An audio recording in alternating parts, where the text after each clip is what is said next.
नमस्कार श्रोते हो, मेष राशीच्या विद्यार्थ्यांसाठी 2025 फर्स्ट टर्म परीक्षा ही थोडीशी अडथळ्यांची असणार आहे.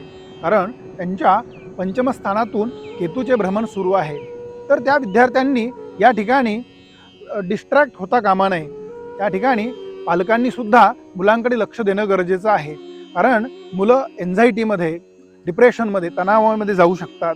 मुलांना ओसीडीचा थोडासा त्रास होऊ शकतो. त्यामुळे मुलांबरोबर पालकांनी सुसंवाद ठेवणं अत्यंत गरजेचं आहे. मुलांना काय हवं काय नको या काळामध्ये त्यांच्याशी बोलणं अत्यंत गरजेचं आहे.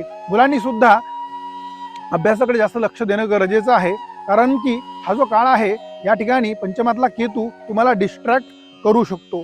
त्या ठिकाणी सर्वप्रथम केतूचे उपाय तुम्हाला या ठिकाणी करणं गरजेचं आहे. या ठिकाणी कुत्र्यांची सेवा करणं अत्यंत गरजेचं आहे.